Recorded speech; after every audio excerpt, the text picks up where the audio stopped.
Castle 420 here, back at it again with another movie review. If you're wondering where I am, I'm currently in my school bathroom. Don't worry, I'm not skipping class. There's basically like a little bit of a fucking break between lunches. It's like 20 minutes, so I have enough time to do this movie review. Today's movie I'm reviewing is The Shining, and holy fuck, it was great. Almost everything about the movie was good. Almost. When I did that like zoom up to my face, I just noticed there was fucking spaghetti sauce on it. So yeah, The Shining was directed by Stanley Kubrick. What makes this film unique from other Stanley Kubrick films is the fact that this is the first and last horror movie he actually made, unless you count Clockwork Orange has a horror movie, which I don't. But whatever. First slash last horror film he ever made. And it was fucking good. Right off the bat, when you boot up The Shining, you get gorgeous cinematography. The cinematography was revolutionary at the time. There was no other movies like that had such good cinematography. It combined that with rich, interesting dialogue, compelling actors, and colors in the backgrounds and the color palette. You get some of the most mesmerizing scenes ever. I am being dead serious. These scenes put me in a trance every time I watch them, especially that one scene with that ghost butler and Jack Nicholson talking in the bathroom, and they have like these red and whites on the wall, and just the way the cinematography lines up. I get hypnotized every time. The music was good. It sets, like, from the beginning of the movie, when you hear the music combined with the cinematography, you get this sense of dread and uneasiness. That's another thing I like about this movie, is the fact that it's not scary, it's very uneasy. For fuck's sakes, there's a scene in a movie where a guy is walking this family into a closet of dried goods, and somehow Stanley Kubrick managed to make that uneasy. The guy's a fucking genius. And his genius is really shown in the subtleties of The Shining. A really subtle thing that I like, that I think many first-time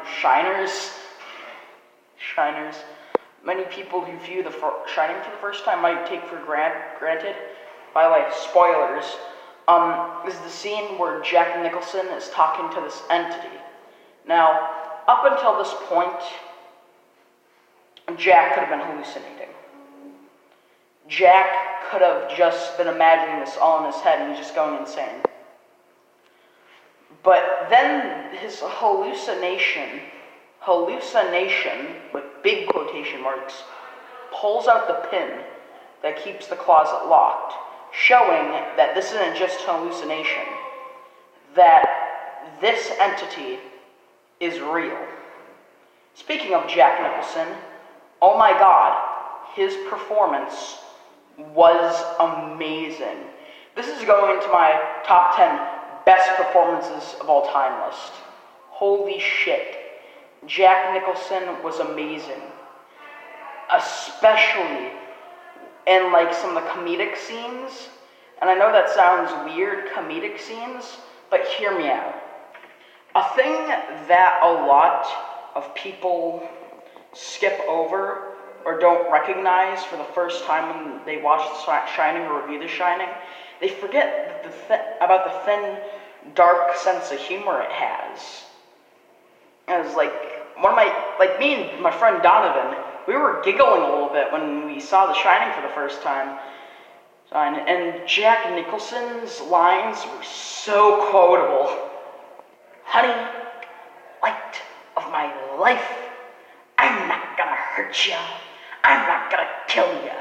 I'm just going to bash your brains in. You got that? I'm gonna bash him the fuck in.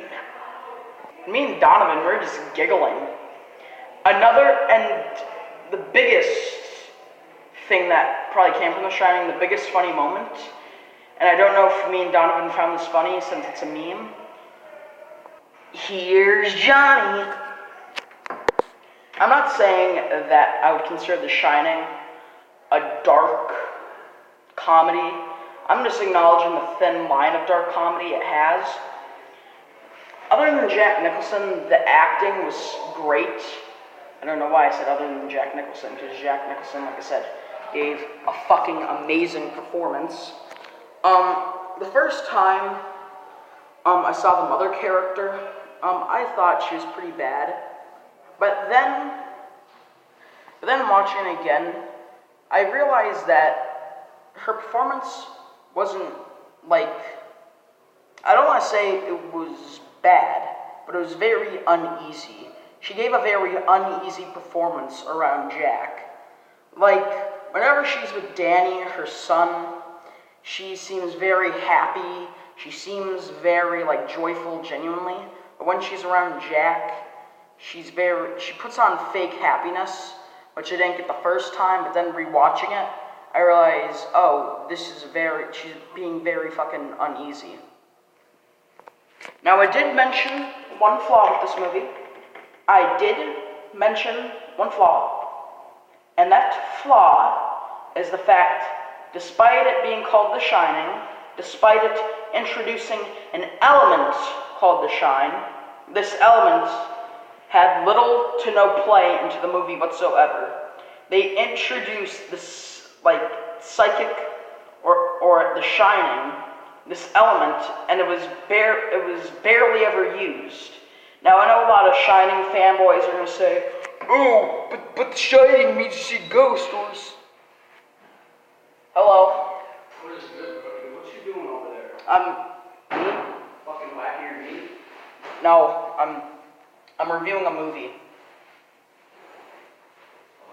Oh my god. So, if it seems like I'm talking to myself, it's because I kind of am. I'm talking to a camera.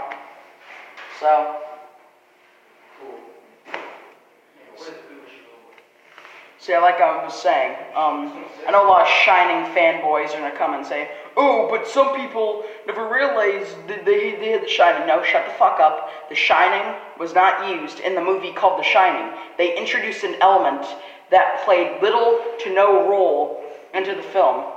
Now, I can go on hours and hours about how fantastic this movie is, but I have to get going to class because the bell just rang. So, my final score for the movie is 1 out of 10 Jar Jars. Fucking amazing film. Please go watch it.